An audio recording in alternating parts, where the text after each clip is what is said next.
నమస్తే, welcome to Kaloji TV.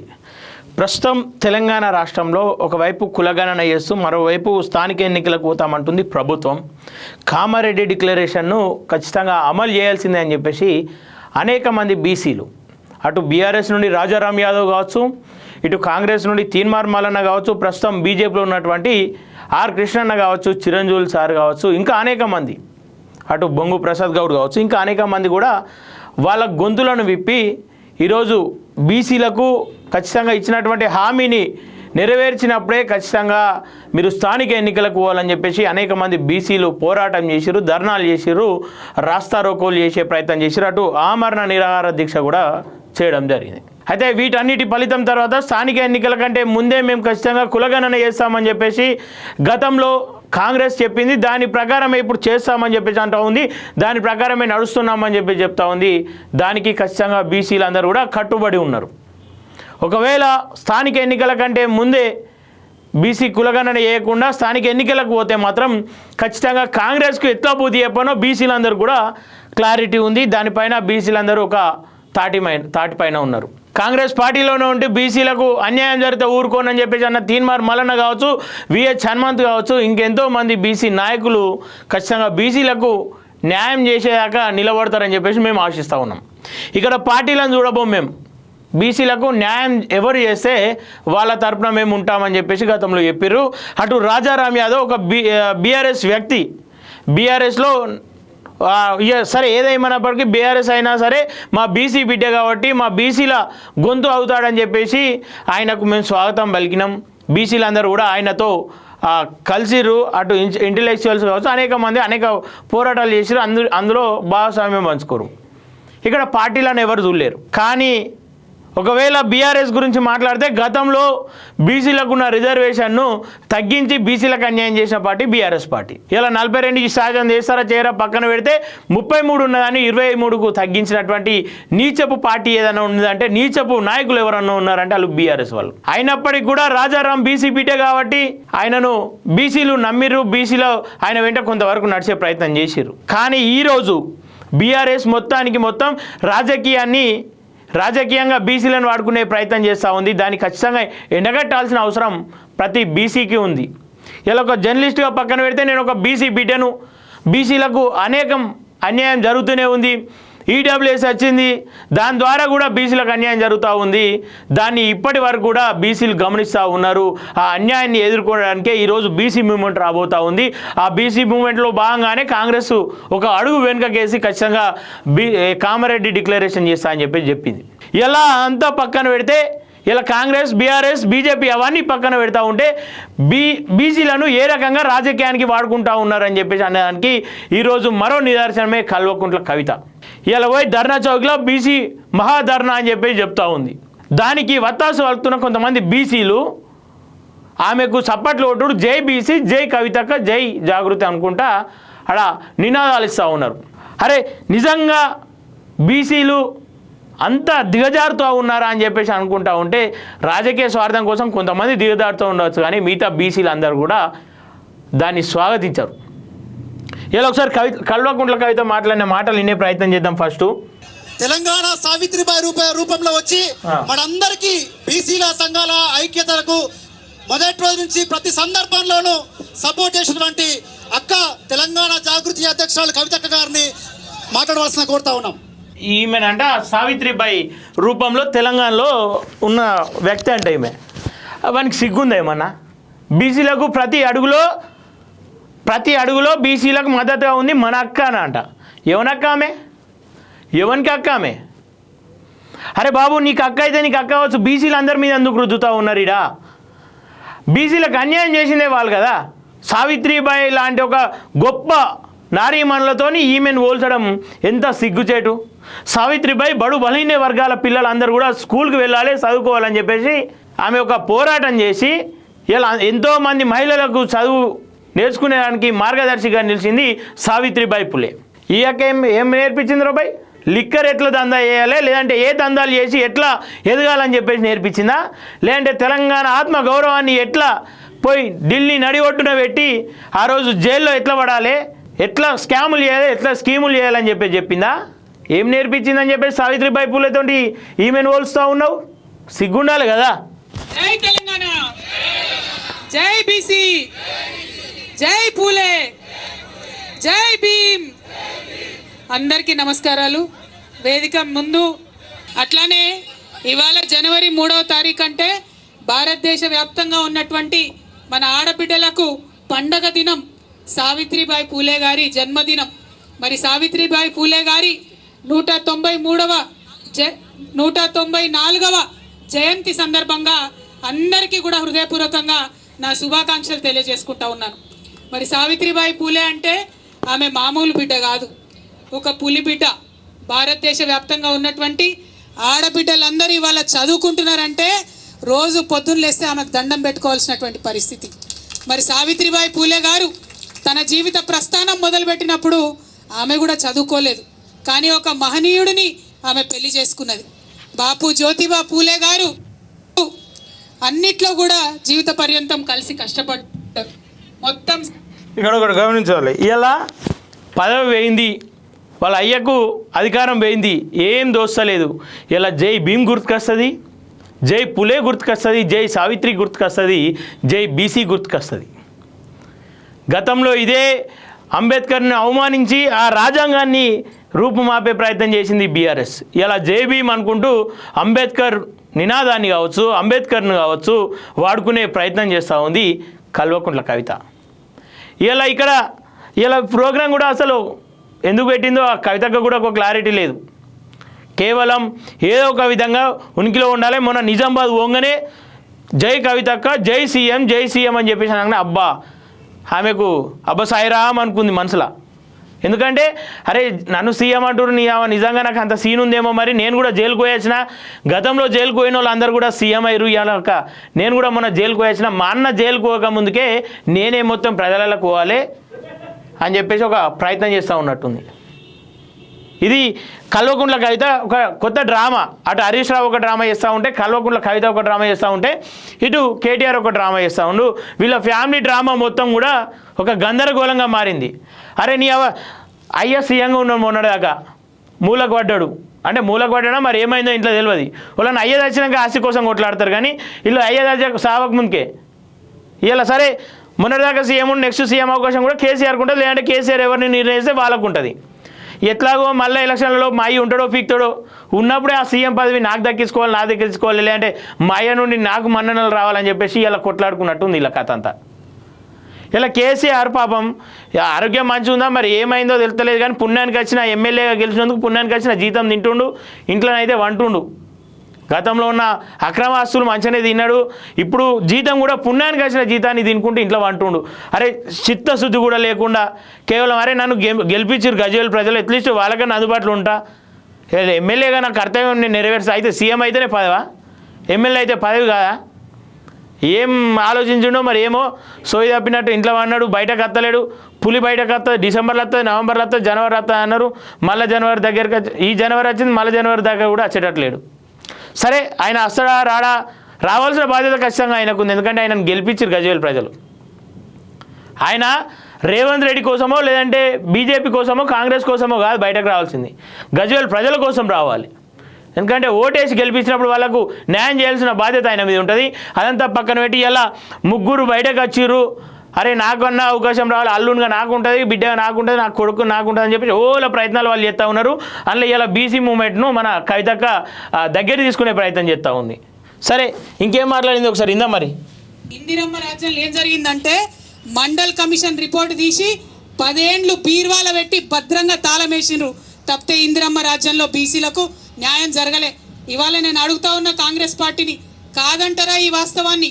1980లో mandal commission report ఇస్తే మళ్ళా కాంగ్రెస్. అయితే దీనికంటే ముందు ఒకటి క్లారిటీ, అంటే వీడియో ఎందుకు కడిగేస్తున్నామంటే ఈమె అటు అంబేద్కర్ గురించో లేదంటే సావిత్రిబాయి గురించో సావిత్రిబాయి పులేల గురించి గొప్పగా చెప్పబోతూ ఉంది. వాళ్ళు అంటే ఇవాళ అరే కవిత మా అంబేద్కర్ గురించి కావచ్చు, లేదంటే మా సావిత్రిబాయి పులే గురించి కావచ్చు, అది చాలా గొప్పగా మాట్లాడిందని చెప్పేసి బహుజనవాదులంతా కూడా కవిత దిక్కు చూడాలని ఆమె ఒక వలేద్దామని ప్రయత్నం చేస్తూ ఉంది. అయితే ఈమె నోట అవన్నీ వినాల్సిన అవసరం లేదని చెప్పేసి ఇప్పటిదాకా మాట్లాడిన మాటలన్నీ అయితే కడియడం జరిగింది. ఎందుకంటే అవన్నీ మేము విన్నాం, అవన్నీ మేము చూసినాం, వాళ్ళ ఆలోచన విధానాన్ని మేము పాటిస్తూ ఉన్నటువంటి వ్యక్తులం కాబట్టి నీ నోట లేదంటే నీ రాజకీయ స్వార్థం అంటే రాజకీయ నాయకులంతా కూడా బహుజన మేధావులను కావచ్చు, లేదంటే ఎవరైతే సావిత్రిబాయి పూలే కావచ్చు, అంబేద్కర్ కావచ్చు, ఇంకొంతమంది మహనీయులను కావచ్చు, బీపీ మండలను కావచ్చు, అనేక మందిని వాడుకునే ప్రయత్నం చేస్తూ ఉన్నారు కూడా. దాంట్లో భాగంగా వీళ్ళు చెప్పే సోదిని వినాల్సిన అవసరం లేదు కాబట్టి ఆ వీడియోని కడియడం జరిగింది. ఆమె ఏదో మాటలు చెప్తూ ఉంటే మంచి మాట్లాడినప్పుడు కూడా ఎందుకు చూపించలేవు అని చెప్పేసి అనే కొంతమంది కపట మేధావులు ఉంటారు కాబట్టి వాళ్ళ కోసం ఇదంతా కూడా. ప్రధానమంత్రి విపి సింగ్ మీరు 10 ఏళ్ళు భద్రంగా బీర్వాల పెట్టి తాళం కానీ విపి సింగ్ కి సపోర్ట్ చేయలేదు. అసలు ముచ్చటకు రాక ఇవన్నీ చెప్తుంది ఈమె. ఎన్నికల్లో హామీ ఇచ్చేటప్పుడు తెలియదా ఎట్లా చేయాలనో 42% ఓకే రైట్ హామీ ఇచ్చేస్తారా? అంటే ప్రజలకు ఏది పడితే అది చెప్పి తర్వాత సంగతి తర్వాత చూడాలనుకున్నారా? మీరు 42% ఇవ్వాలని చెప్పినప్పుడే మీకు తెలుసు. ఏం తెలుసు మీకు? మీకు ముందట కర్ణాటక ఫెయిల్యూర్ స్టోరీ ఉంది, బీహార్ ఫెయిల్యూర్ స్టోరీ ఉంది. దాని తర్వాత మీకు తెలుసు మొట్టమొదట డెడికేటెడ్ కమిషన్ వేయాలని తెలుసు. మహారాష్ట్రలో కూడా మీరు ఫెయిల్ అయిపోయినరు. ఈ వివరాలన్నీ కూడా మీకు తెలుసు. తెలిసి కూడా అధికారంలోకి వచ్చిన వెంటనే జై తెలంగాణ ఒక్క నిమిషం సిగ్గుపడుతుంది. అబ్బో నా పేరు ఇంతమంది వచ్చారని చెప్పేసి అక్క మురిపేం మామూలు మురిపేం కాదు కదా ఇక్కడ. దయచేసి కెమెరా కూడా క్లారిటీగా చూపిస్తాడు. అగో మా సీఎం అక్క అని. ఒక్కరికి ధన్యవాదాలు తెలియజేస్తూ థ్యాంక్ యూ నర్సింగ్ జైబీస్. నర్సింగ్ 100 మార్కులు పడ్డాయిపో. ఇక్కడ రేవంత్ రెడ్డి గారి ప్రభుత్వం నడుస్తూ ఉన్నది. ఈ ప్రభుత్వం మనకు హామీ ఇచ్చింది. ఏమని హామీ ఇచ్చింది? 42% మేము రిజర్వేషన్ చేసినాకనే ఎన్నికలకు పోతామన్నారు.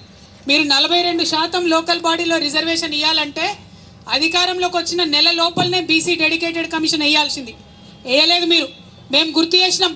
తెలంగాణ జాగృతి నుండి జనవరి 26, 2024లో మేము రౌండ్ టేబుల్ సమావేశం పెట్టి మరీ గుర్తు చేసినాం. మీరు ఇస్తామన్నారు, మీరు డెడికేటెడ్ కమిషన్ వేయండి, మీరు ఇస్తామన్నారు, ప్రక్రియ ప్రారంభించండి అని. కానీ చేయలేదు. చేయకుండా మనందరం కూడా గొడవ చేసేంత వరకు, హైకోర్టు మొట్టికాయలు వేసేంత వరకు కూడా కవితక్క రౌండ్ టేబుల్ సమావేశం పెడితే రేవంత్ రెడ్డికి సోయ వచ్చింది.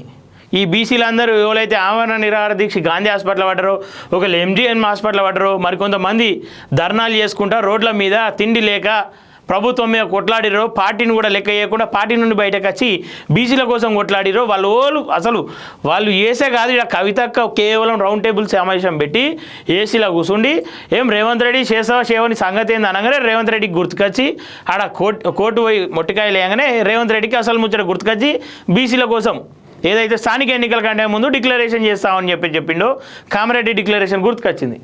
కవితకి అయిపోయాక అసలు రేవంత్ రెడ్డికి అసలు జ్ఞాపకం లేదు. ఆ రోడ్ల మీద ఉన్న బీసీలు కనవలేదు రేవంత్ రెడ్డికి. కేవలం కవితకు ఒక్కతే కనబడ్డది అనుకుంటుందో, మరి ఏమనుకుంటుందో అర్థమవుతలేదు. ఇక్కడ రేవంత్ రెడ్డి గారి ప్రభుత్వం బీసీ డెడికేటెడ్ కమిషన్ వేయలేదన్నటువంటిది వాస్తవం. ఇప్పుడు వేసిండ్రు, 2 నెలలైంది బీసీ డెడికేటెడ్ కమిషన్. కానీ ఈ లోపల ఏం చేసిండ్రు? లెక్కలు ఇంకో కమిషన్ పెడుతున్నది. అంటే ఇంట్లో కుట్ర ఏముంది? లెక్కలు ఒక కమిషన్ పెడుతున్నది, రిపోర్ట్ ఇంకో కమిషన్ ఇస్తున్నది.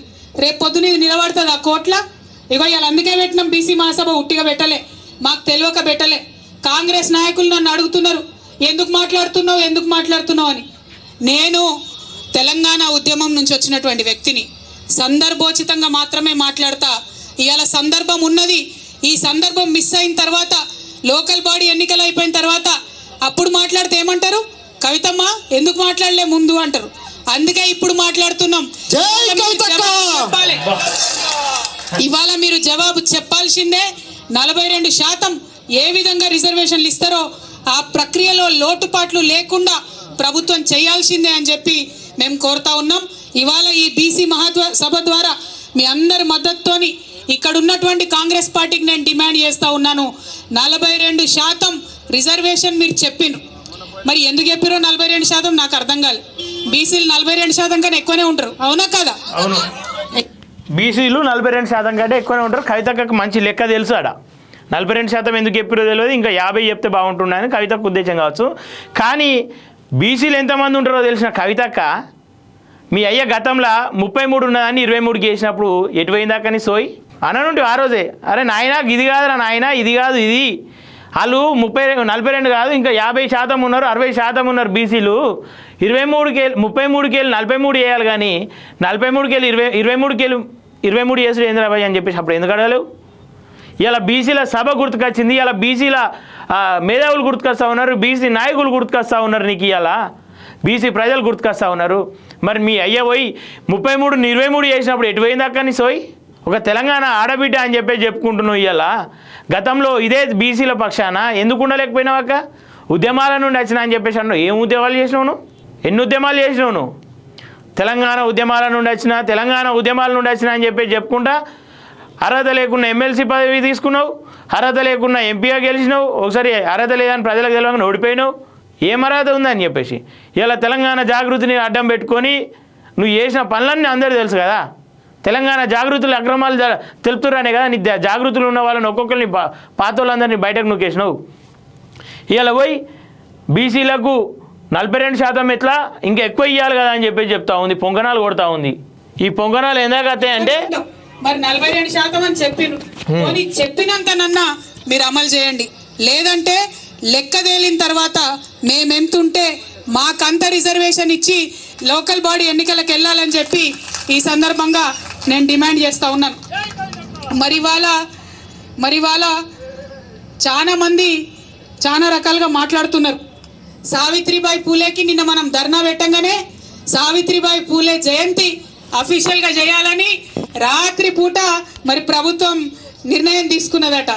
కవితక్క విజయాలు దేశవ్యాప్తంగా రాష్ట్రవ్యాప్తంగా ఉన్నాయి కదా. మన విజయమే.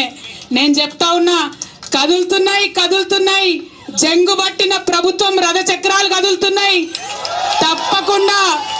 తప్పకుండా రానున్నాయి. మన బహుజనులందరూ కూడా మంచి రోజులు రానున్నాయి. మనం ఇట్లనే ఉద్యమించాలి. ఉద్యమిస్తేనే చీకటి జీవితాల్లో సూర్యుడు ఉదయిస్తాడు, అంతే తప్పితే మామూలుగా రాదు. కాబట్టి ప్రభుత్వం దొంగ లెక్కలు కాకి లెక్కలు కాకుండా నిజమైన లెక్కలు పెట్టి వాటా బీసీలకు ఇస్తామని వాగ్దానం చేసింది. ఇవ్వాలని మరొకసారి డిమాండ్ చేస్తున్నా. ఇక్కడ వచ్చిన మా మిత్రులందరూ కూడా కోరుతున్నా, మీకు భూమికి ఉన్నంత ఓపిక ఉండాలి. ఎందుకంటే 70 మంది మాట్లాడేది ఉంది. అలా మనము ప్రతి కులం నుంచి ఒక వ్యక్తికి ఇక్కడ పిలిచినాం. పాములు పట్టే అన్న కూడా వచ్చిండు, మరి పాము కూడా తీసుకొని వచ్చిండంట. భయపడకుండా ఎవరు, ఇప్పుడైతే కంట్రోల్నే ఉంది అది, కానీ పాము కూడా వచ్చింది మన మీటింగ్కి. నేను మిమ్మల్ని రిక్వెస్ట్ చేసేది ఏంటంటే, బీసీలలో ఉన్న అన్ని కులాలకు సంబంధించినటువంటి నాయకులు వారి వాయిస్ వినిపించాలనే ఉద్దేశంతో ఈ సభ పెట్టుకున్నాం. కొంచెం రష్ ఎక్కువైంది, అడవికి ఎండ కొడుతుంది నాకు తెలుసు, క్షమించాలి. పోలీసు వాళ్ళు లేట్గా పర్మిషన్ ఇవ్వడంతో అంతకన్నా ఎక్కువ నీడ వేసే అవకాశం రాలేదు. రిక్వెస్ట్ ఏంటంటే ఆమెనే యాడ్ చేసుకుంటుంది. రష్ ఎక్కువైంది అంటే పబ్లిక్ వీళ్ళు చెప్పరు, అరే నా మీటింగ్కు రష్ ఎక్కువ వచ్చింది, అంతా కెమెరాలలో కనబడదో ఈమె మాటలల్లా జనాలు బాగా వచ్చిర్రు. ఇలా బీసీలో మస్తు మంది వచ్చిర్రు, బీసీ మేధావులంతా ఇడికి వచ్చిర్రు, ఇలా బీసీల కోసం కవితక్క తప్ప ఓ లేరని చెప్పేసి నన్ను నమ్మచ్చిర్రు. ఇల్లు ఆ కెమెరాలోకి వెళ్ళి ఆ పబ్లిక్ అంతా పడకపోతే మళ్ళీ ఇట్లా నమ్మాలి అవతల అని చెప్పేసి జనం బాగా వచ్చిర్రు, అందుకే టెంట్లు సరిపోలేమని చెప్పేసి చెప్తుంది కవితక్క. అంటే ఈడ బీసీలు నిజంగా ఒకటి ఆలోచించాలి ఖచ్చితంగా. బీసీలకు అన్యాయం ఏ పార్టీ వల్ల జరిగింది? సరే కాంగ్రెస్ ఒకవేళ బీసీలకు మంచి చేయకపోతే కాంగ్రెస్ను కూడా బొందబెట్టుడు ఖాయం. ఆ లోలన కానీ అరే గత కొన్నేళ్ళుగా ఈడబ్ల్యూఎస్ వల్ల మొన్న ఈడబ్ల్యూఎస్ కోసం ఏ పోరాటం కాకుండా ఈడబ్ల్యూఎస్ వస్తుంది. ఈడబ్ల్యూఎస్ కోసం ఏ ప్రాణం పోదు, ఈడబ్ల్యూఎస్ కోసం ఏ ఒక్కరు రోడ్ ఎక్కరు, కానీ ఈడబ్ల్యూఎస్ ఇలా తీసుకొచ్చుకుంటారు. దాని గురించి ఈడబ్ల్యూఎస్ వల్ల నష్టం జరుగుతూ ఉంది బీసీలకు అని చెప్పేసి మాట్లాడే సత్తా ఈ బీఆర్ఎస్ కానీ ఈ కల్వకుంట్ల కవితకు కానీ ఉందా? మొన్న జరిగిన కానిస్టేబుల్ ఎస్ఐ ఎగ్జామ్లు కావచ్చు, ఇప్పుడు రాబోయే రిజల్ట్లో కావచ్చు, బీసీలు ఎంత నష్టపోతూ ఉన్నారు ఈడబ్ల్యూఎస్ వల్ల అని చెప్పే సత్తా ఉందా? లేదు. ఎందుకంటే ఆ అగ్రవర్ణాలు కూడా వీళ్ళకు ఫండింగ్ ఇస్తాయి, వీళ్ళందరూ కలిసి వీళ్ళ ఆధిపత్యం కూడా అదే కదా. మేము అగ్రవర్ణాలు కులాలు ఉండాలని చెప్పేసి ఎందుకు చెప్తా ఉంది? కులాలు ఉంటాయని చెప్పేసి చెప్తా ఉంది. ఉంటాయి, కులాలు ఉంటేనే వీళ్ళు ఆధిపత్యం చెలాయిస్తారు కదా. కులాలు ఎప్పుడైతే నిర్మూలన జరుగుతుందో వీళ్ళ ఆధిపత్యం ఏడే చెలాయిస్తుంది. అందరూ సమానమే. అప్పుడు అందరు సమానంగా ఉన్నప్పుడు కల్వకుంట్ల కవిత అయితేంది, లొట్టపీస్ కవిత అయితేంది అని చెప్పేసి అంతా ఒకటే కదా అప్పుడు. సో ఖచ్చితంగా అంటే కల్వకుంట్ల కవితగా దమ్ము ఉంటే ఈడబ్ల్యూఎస్ పైన ఈడబ్ల్యూఎస్ వల్ల బీసీలకు జరుగుతున్న నష్టాన్ని వివరించే దమ్ముందా?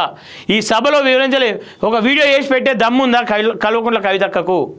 ఇలా బీసీలకు ఎంత అన్యాయం జరుగుతూ ఉంది, ఇలా 42% అంతకంటే ఎక్కువనే ఉంటారని చెప్పేసి చెప్తున్నటువంటి కల్వకుంట్ల కవిత 42% కంటే ఎక్కువ బీసీలకు 23 ఏడే సరిపోతుంది. ఆ రోజు మా తండ్రి బీసీలకు అన్యాయం చేసిండు, మా తండ్రి తరపున నేను క్షమాపణ చెప్తున్నా అని చెప్పే దమ్ముందా? ఇలా గత ప్రభుత్వంలో మేము తప్పు చేసినాం, ఇవాళ మా కళ్ళు తెరుచుకున్నాం, బీసీలు మమ్మల్ని క్షమించాలి, ఇకపైన మీకోసం మీకు న్యాయం జరిగే విధంగా మీకు గతంలో అన్యాయం చేసినాం, ఆ అన్యాయానికి రెట్టింపు న్యాయం చేసే దిశగా మేము మీ తరపున మాట్లాడతామని చెప్పేసి దమ్ముందా? చెప్పారు. అట్లా ఎందుకు చెప్తారు? ఒకవేళ వాళ్ళ తప్పిదాలు బయట కానీ అయ్యేలా కేవలం ప్రభుత్వం ఏది ఉందో దాని మీద బురద తల్లాలి. సరే, ఏదేమైనప్పటికీ కాంగ్రెస్ ఖచ్చితంగా చేస్తానని చేయాలి, చేసే వరకు వెయిట్ చేస్తాం. అప్పటిదాకా స్థానిక ఎన్నికలకు కూడా ఆగమేం లేదు. కానీ ఇలా ఖచ్చితంగా కాంగ్రెస్ చెప్పినటువంటి డిక్లరేషన్ కోసం కవితక్క ఏదో ఒకటి నా వల్లనే ఇలా డిక్లరేషన్ మధ్య మధ్యలో మా కళాకారులు వచ్చిండ్రు, కళాకారులందరూ కూడా మేము బీసీ కళాకారులం ఉద్యమిస్తామని చెప్పి వారు వచ్చిండ్రు, వారు కూడా పాటలు పాడుతుంటారు. మొత్తం అయిపోయినాక అందరూ 70 మంది మాట్లాడినాక లాస్ట్కు మళ్ళొకసారి ఈ మహాసభ తీర్మానాలు చేసుకొని అప్పుడు సభ ముగిస్తాం. కాబట్టి ఓపికగా కూర్చోవాలని మహాసభ కాదు, కవిత సభ అని చెప్పుకోవాలి. జై అయిపోయింది. కవితక్క మాట్లాడేది అయిపోయింది. ఇక ఫైనల్గా కవితక్క ఒక ముచ్చట చెప్పాలి. ఇక సరే, ఈ సభ అంతా బాగానే ఉంది, బీసీల పక్షాన కల్వకుంట్ల కవితక్క నిలవడం సంతోషం. కానీ నువ్వు చేసిన తప్పిదాలను ముంగటేయి ఫస్ట్. ఇలా బీసీలను నీ రాజకీయ లబ్ధి కోసం వాడుకుంటున్నావు, అది అబద్ధమా? ఇలా సభ నీ ఉనికి కోసం పెట్టుకున్నావు, అది అబద్ధమా? ఇలా ఆ సభలో నిన్ను జోకుడు తప్ప నిన్ను ఆ 70 మంది మాట్లాడతారన్నావు కదా, కేవలం ఆ 70 మంది బీసీలకు జరుగుతున్న అన్యాయం పైన, బీసీలకు జరుగుతున్న అక్రమాల పైన, లేదంటే బీసీల పైన ఉన్నటువంటి తప్పిదాల వల్ల, ఏదైతే గతంలో జరిగిన తప్పిదాల వల్ల ఇప్పుడు బీసీలకు జరుగుతున్న అన్యాయాన్ని చెప్పే దమ్ముందా వాళ్ళకు? ఆ 70 మంది కేవలం బీసీల కోసం కాకుండా కల్వకుంట్ల కవిత కోసం మాట్లాడకుండా చూసే దమ్ముందా? ఆ 70 మంది ఇవాళ ఆ కళాకారులు, బీసీ కళాకారులు, ఏ కళాకారులు అయినా సరే మా బీసీల కోసం పనిచేస్తే మేము స్వాగతిస్తూ ఉంటాం. కానీ కల్వకుంట్ల కవితకు జోక్కుంటా, కవితక్కే మన బీసీలకు న్యాయం చేస్తుంది, కవితక్క లేకపోతే బీసీలు అందరూ అన్యాయం అవుతారు, ఇవి కాకుండా వేరే మాటలు చెప్పేద్దాము ఆ కళాకారులకు ఉందా, ఆ 70 మంది నాయకులకు ఉందా? ఇలా ఫైనల్గా ఒకటే కంక్లూజన్, కల్వకుంట్ల కవితక్క గతంలో కేసీఆర్ చేసిన అన్యాయాన్ని నువ్వు ముంగట పెట్టాలి. గతంలో కేసీఆర్ వల్ల చేత కాలేదు, దాన్ని 33ని తీసుకొని 23కి వేసిండు. ఈడబ్ల్యూఎస్ వస్తే దాని మీద ఏ రోజు నోరు తెరవలేడు. బీసీలు అంటే మా తండ్రికి ప్రేమ లేదు, నాకు ప్రేమ ఉంది, మా తండ్రి ఒక దొంగ బీసీ ద్రోహి అని చెప్పేసి కల్వకుంట్ల కవితక్క చెప్పి, ఇలా నేను బీసీల తరపున మా తండ్రి చేసిన అన్యాయానికి క్షమాపణగా నేను ఈరోజు మీ ముంగటికి వస్తున్నా, మీ తరపున నేను పోరాడతా, మా తండ్రి ఒక దొంగ లఫుడు బీసీలకు అన్యాయం చేసిండు, నేను న్యాయం చేస్తా అని చెప్పేసి నువ్వు ఇలా ముంగడరా. నీ మీద ఆల్రెడీ లిక్కర్ కేసు అయింది. అంటే సాధారణ తెలంగాణ మహిళలు ఎత్తుంటారు తెలుసా, ఒక మహిళ ఏదో ఒక వాళ్ళ తప్పు లేకున్నా సరే పోలీస్ స్టేషన్ దాకా పోయేస్తే ఇక మళ్ళీ బయటకు రాదు, ఇంట్లోకి వెళ్ళి బయటకు రారాళ్ళు, సిగ్గుగా ఫీల్ అవుతారు. అరే తప్పు చేయకుండా గాంధాక నన్ను తీసుకుపోయారు, 10 మంది ఏమనుకుంటారో, నలుగురు నవ్వుకుంటుండొచ్చు అని చెప్పేసి ఇక వాళ్ళు బయటకు రారు. తప్పు లేకుండా నా తెలంగాణ మహిళలు అట్లుంటారు, అంటే వాళ్ళకు ఒక ఇజ్జత్ అనేది ఉంటుంది కాబట్టి వాళ్ళు అట్లుంటారు. ఇలా తప్పు చేసింది వాస్తవము, లిక్కర్ స్కామ్లో ఒక ముఖ్యమంత్రి కూతురుని అగాధం అయితే అరెస్ట్ చేయరు.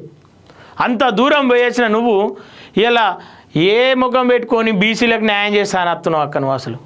సరే న్యాయం చేయాలను నీకు నిజంగా మనస్సాక్షికి నిజంగా నీ మనస్ఫూర్తి నువ్వు అట్లా అనుకుంటే సంతోషమే, కానీ నిజంగా నీ మనసులో అది ఉందా? అరే బీసీలను రాజకీయంగా నేను వాడుకుంటున్నా అని చెప్పేసి నీ పక్కకున్న వాళ్ళకి తెలుసు, మీ ఇవాళ నువ్వు ఆ మీటింగ్ పెట్టిన, ఆ మీటింగ్ అరేంజ్ చేసిన బీసీ నాయకులకు తెలుసు, వాళ్ళకి ఏదో ఒక అవకాశం దొరుకుతుంది కదా రేపటి రోజు అని చెప్పేసి వాళ్ళు కూడా కామ్గా కూస్తున్నారు ఇవాళ నీ పక్కకు. కానీ నిజంగా బీసీలకు న్యాయం చేయకుండా బీసీలను ఆడుకుంటున్నటువంటి ఈ దొంగ మాటలు నమ్మకుండా బీసీలు ఖచ్చితంగా ఏకతాటి మీదకి రావాలి. బీఆర్ఎస్ నుండి కూడా బీసీలను నమ్మే ప్రసక్తి లేదు, అయినప్పటికీ కూడా వాళ్ళు మన బిడ్డలే, వాళ్ళు మన బహుజన బిడ్డలే అని చెప్పేసి వాళ్ళు వెనుక వాళ్ళు తీసుకున్న నినాదానికి గౌరవించి గతంలో కవరేజ్ కోసం అని మేము 10 మార్లు వెళ్ళినాం.